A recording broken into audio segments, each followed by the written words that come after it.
प्रार्थना करने के बाद फिर प्रभु का सेवक उसके पास गया कि मैं एक व्यक्ति को जानता हूं,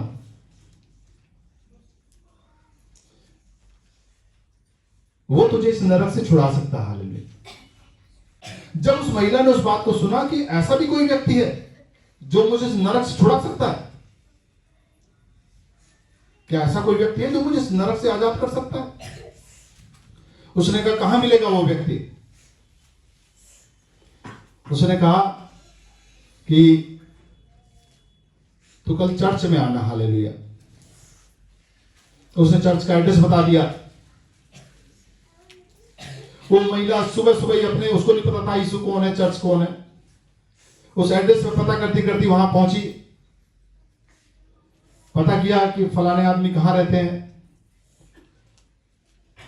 तो जो पास्टर थे वो बाहर मिले, उन्हें बोले कहां है, कहां है यीशु, वो जो व्यक्ति जो मुझे इस नरक से निकाल सकता है। उन्होंने एक छोटा सा तंबू बांध रखा था वहां पर, बोला इसमें है वो। हालेलुया। वो व्यक्ति कहां है? इस तंबू में है। हालेलुया। जो तुझे छुड़ा सकता है। हालेलुया। तो अंदर गई, अंदर उसने देखा कोई नहीं था। अंदर वो महिला गई, उसने देखा चारों तरफ कुछ भी नहीं था। बोले कहां है व्यक्ति? बोले वो व्यक्ति यही मौजूद है। हालेलुया। उसका नाम है यीशु मसीह। हालेलुया। वो तुझे इस नरक से आजाद कर सकता। हालेलुया। वो महिला की समझ में नहीं आ रहा था, ये कह रहा है कि व्यक्ति है, यहां कुछ दिखाई नहीं दे रहा। प्रभु का सेवक कह रहा था व्यक्ति है यहीं, वो तुझे दिखाई नहीं दे रहा, लेकिन वो यहां मौजूद है। उसने कहा ठीक है, मैं तेरी बात के ऊपर विश्वास करती हूं। हालेलुया। मैं तेरे कहे अनुसार यीशु मसीह को 1 महीने का समय देती हूं। हालेलुया।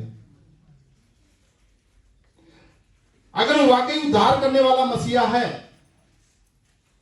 तो जो कुछ तू कहेगा 1 महीने तक मैं वही काम करूंगी। हालेलुया।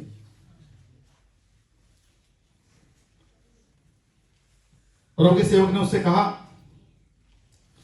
कि हर संडे की प्रार्थना में आना स्टार्ट कर। हालेलुया। उसके पास बैंक पास खोने कुछ नहीं था। उसने उस बात को पकड़ लिया कि मैंने यीशु मसीह को 1 महीने का समय दिया। हालेलुया। उसे यह भी नहीं पता था यीशु मसीह है कौन, क्योंकि वो ढूंढ लेते अंदर तो कुछ था नहीं।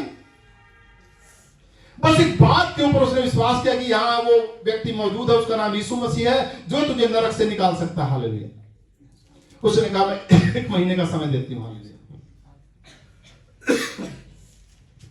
प्रभु के सेवक के कहे अनुसार वो हर संडे लेट नहीं होती थी। जब आदमी थोड़ा आराम में आता है वो लेट होने लगते हैं। हालेलुया। वो महिला समय से पहले आती। हालेलुया। उस चर्च में बैठती, ढूंढती कहां है वो, शायद आज दिखाई दे जाए। हालेलुया। कहां है वो व्यक्ति? हालेलुया।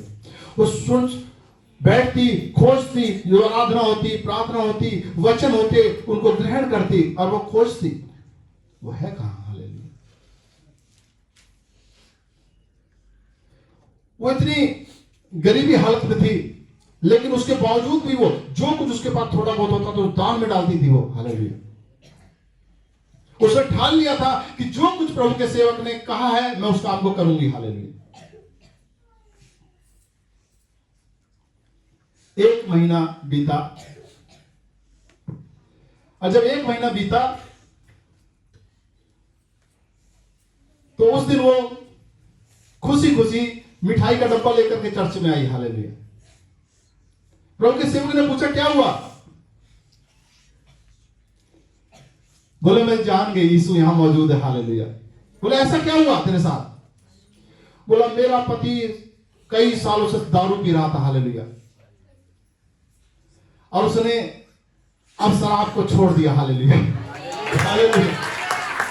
तो शराब पिए पड़ा रहता था और उसने शराब पीना छोड़ दिया। निर्णय था एक महिला का उस परिवार में, ध्यान से सुनो, उसका पति तो दारू पी के पड़ा रहता था। एक महिला का निर्णय था कि जो कुछ प्रभु का सेवक कहेगा मैं उसकी बात के ऊपर यकीन करूंगी। हालेलुया। क्योंकि यीशु मसीह को तो उसने देखा नहीं था, वो तो ढूंढ रही थी यीशु कौन है, कहां मिलेगा। लेकिन जो प्रभु का सेवक बोल रहा था उसको उसने पकड़ लिया। हालेलुया। डेली आना, वो संडे को चर्च में आना, प्रार्थना करना, जो कुछ प्रभु का सेवक करे उस काम को करना। और 1 महीने बाद ही हम देख पा रहे हैं कि उसके पति ने जो दारू पी करके कमरे में वही जो है उसका टॉयलेट निकल जाता था, उस व्यक्ति ने दारू छोड़ करके और वो बाहर आ गया। हालेलुया। बोला मैं जान गई। हालेलुया। 1 महीने का मैंने यीशु को समय दिया था और यीशु मसीह ने 1 महीने मेरे पति को खड़ा कर दिया। हालेलुया। उसने उस गवाही को देने के बाद वो और ताकत के साथ प्रभु के साथ जुड़ गई। हालेलुया। उसने देख लिया प्रभु की सामर्थ्य इतनी विशाल है, वाकई यीशु मौजूद है यहां। वो और ताकत के साथ आने लगी मेरे प्रियो। अब वो उसके पति की भी नौकरी लग गई। हालेलुया। हालेलुया। अब वो पति भी कमाने लग गया और वो महिला भी कमाने लगी। हालेलुया। वो दोनों जो कमाते उसका 10वां हिस्सा चर्च में ला करके वो ईमानदार थे। हालेलुया। क्योंकि उन्होंने ठान लिया था जो प्रभु के सेवक ने सिखाया उस काम को करेंगे। उसमें ना वो लालच करते थे ना घमंड, क्योंकि वो रोड से उठ करके आए थे, बेचारे नाले के सहारे से उठ रहे थे। वो जो कुछ कमाते उसका 10वां पूरा ईमानदारी के साथ करते प्रभु के भवन में। हालेलुया। क्या हुआ कि उनका जो दान दशमांश वो बढ़ना शुरू हो गया। हालेलुया। कैसे बढ़ना शुरू हुआ? अब वो बीमार नहीं पड़ते थे। हालेलुया। उनके बच्चे बीमार होने बंद हो गए, वो बीमार होने बंद हो गए, वो सारा पैसा बचने लगा। हालेलुया। वो सारा पैसा बचने लगा प्रियो। और अब जो है उनके घर में अनाज की कोई कमी नहीं रहती थी, फल फ्रूट की कोई कमी नहीं रहती थी। हालेलुया। क्योंकि अब शराब की लत से वो आज बाहर आ चुके थे और अब सारी खाने पीने की आशीष से थी, क्योंकि वो दोनों कमाते थे। हालेलुया। प्रभु ने दृढ़ कर रहा था, वो लगातार और प्रभु से आशीष तो देगा, अपने बच्चों को लाना शुरू कर दिया प्रभु के भवन में। वो बच्चे आशीषित होने चले गए प्रियो। वो उधर जो है जो उनकी नौकरी लगी थी उनको प्रभु ने नौकरी से छूटने नहीं दिया, उनकी नौकरी लगातार चलती रही, वो बढ़ते रहे उसमें। और परमेश्वर ने उनके ऊपर अनुग्रह किया कि उनके बच्चों की पढ़ाई लिखाई सही से हो गई। हालेलुया। और वो बच्चे बहुत ऊंची ऊंची पोस्ट पे लग गए। हालेलुया।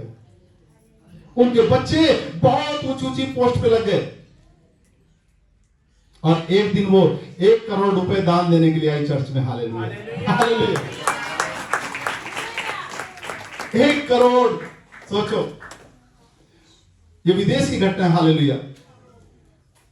उसने कहा मुझे अब कुछ भी घटी नहीं। हालेलुया।